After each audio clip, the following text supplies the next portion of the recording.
Continuando con el anecdotario anterior, pues dándole continuidad a esas vivencias que a lo largo de 35 años su servidor ha transitado por la impartición de justicia en materia agraria en nuestro país. Pues bueno, en aquella ocasión les comentaba precisamente que estaba prestando mi servicio social y aprendiendo, iniciándome en el estudio del derecho agrario. Lógicamente nos abocamos a seguir aprendiendo, como aquel personaje que les comenté la vez pasada, y pues inicié en el estudio de cada uno de los expedientes que yo me encontraba. Se iban presentando de diferentes solicitudes de dotación de tierras, ampliaciones, dotaciones de aguas, restituciones de tierras, conflictos por límites, reconocimientos, titulaciones de bienes comunales y demás. Lógicamente que pues el servicio social por parte de la Universidad Nacional Autónoma de México pues son nada más 2 meses. Entonces me dieron la oportunidad de poder hacer mis pininos, mis proyectos de dictámenes en el cuerpo consultivo y pues presenté varios proyectos en aproximadamente un mes, a lo cual concluyó mi servicio social. Esto fue en su domicilio de la Secretaría de la Reforma Agraria del Cuerpo Consultivo Agrario. Estaba en la calle de Azafrán, en la colonia Granjas, México, en la delegación Iztacalco, en la Ciudad de México, y era la oficina central a nivel nacional, donde se ventilaban precisamente todos los estudios previos a una resolución presidencial que emitía el presidente de la República en turno. Pues terminé mi servicio social y no pasó ni una semana cuando me hicieron una llamada. En ese entonces no existían los celulares, dejé la llamada de la casa de mis padres, donde vivía con ellos, y no pasó más que la semana, y a la semana siguiente me marcaron y me dijeron que si podía acudir de nuevo a las oficinas de la Secretaría de la Reforma Agraria, en Cuerpo Consultivo Agrario, a lo cual acudí, y bueno, para mi sorpresa, precisamente un consejero agrario adjunto, que hoy vendría siendo lo que es un secretario de estudio y cuenta, lo habían ascendido como consejero agrario titular, lo que hoy conocemos como magistrados agrarios, y me mandó a llamar precisamente por el conocimiento de esa persona y la recomendación de esa persona que me inició en el estudio de Derecho Agrario, y me contrataron. Mi primer trabajo, precisamente ya contratado por la Secretaría de Reforma Agraria, eran contratos con vigencias de 1 año, y el cargo era dictaminador jurídico. Lógicamente, pues ya siendo trabajador de la Secretaría de la Reforma Agraria, muy joven, pues inicié con la sensibilidad de cada asunto que yo apoyaba en hacer los proyectos y que se resolvían. Me empezó a sensibilizar mucho mi forma de cómo ver a la clase campesina, lo cual antes no lo había yo experimentado. Y bueno, en alguna ocasión, yendo muy temprano al trabajo, a la entrada, había una pareja, por su vestimenta, precisamente eran purépechas, era gente de Michoacán. Y pues ya tenían rato esperando en la parte del elevador, estaban ocultas las escaleras de emergencia, y ellos insistían tocando las puertas de metal del elevador, lo cual me pareció una cuestión pues de esa idiosincrasia que tenemos la gente de la ciudad y la gente del campo,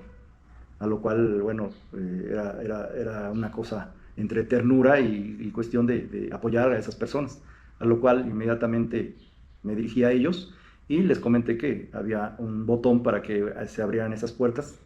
y no nos podíamos comunicar del todo, manejaban muy poco, entendían el castellano y yo no entendía su lengua materna. Sin embargo, me mostraron un papelito en el cual iba dirigido a un servidor público, un jefe de área, ahí mismo dentro del Cuerpo Consultivo Agrario, el cual dije, bueno, pues seguramente van a ver a esta persona porque traen ahí su nombre, y los acompañé hasta el área de trabajo de esta persona. Entré, le dije que seguramente lo buscaban porque venía un papel a su nombre y que seguramente alguien los había recomendado para que los atendiera. Y algo que me sorprendió fue que cuando entraron los señores le extendieron la mano,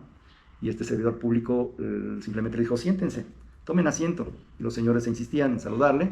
pero el servidor público no les saludó de mano.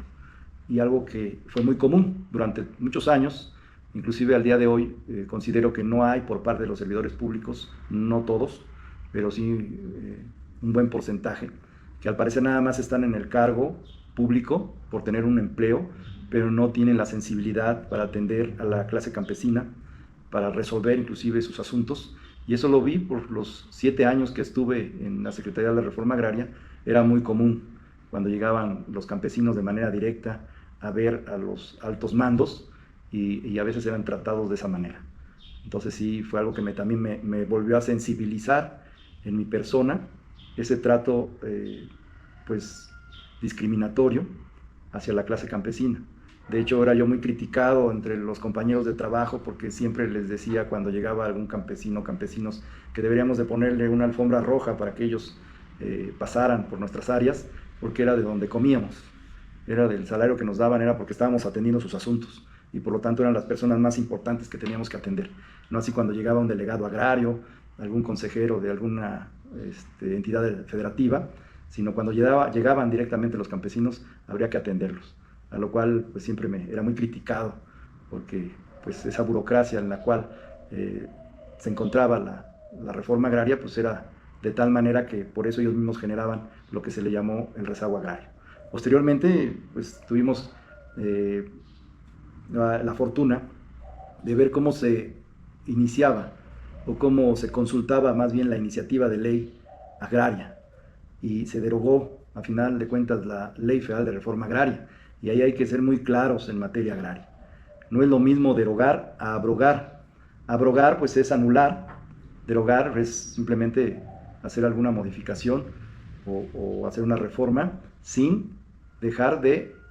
que siga teniendo vigencia los asuntos que fueron resueltos o fueron iniciados o tramitados con la anterior Ley Federal de Reforma Agraria.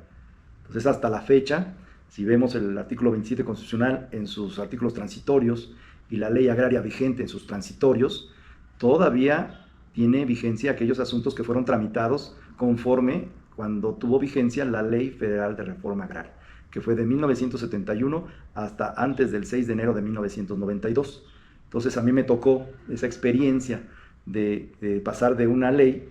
de la Ley Federal de Reforma Agraria, a la ley actual, la ley agraria. Las consultas que se hacían, ya se hablaba precisamente de la creación de los tribunales agrarios, y bueno, así transité en un programa que se denominó abatimiento al rezago agrario. ¿Cuál era el abatimiento al rezago agrario? Pues poner en estado de resolución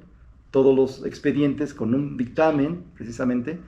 para efecto de mandarlos y turnarlos al Tribunal Superior Agrario, y a su vez, conforme se iban creando los tribunales unitarios agrarios en cada uno de los estados de la República, pues los que eran de su competencia se turnaban también a sus unitarios, y todos los asuntos, como es sabido, que son expedientes que todavía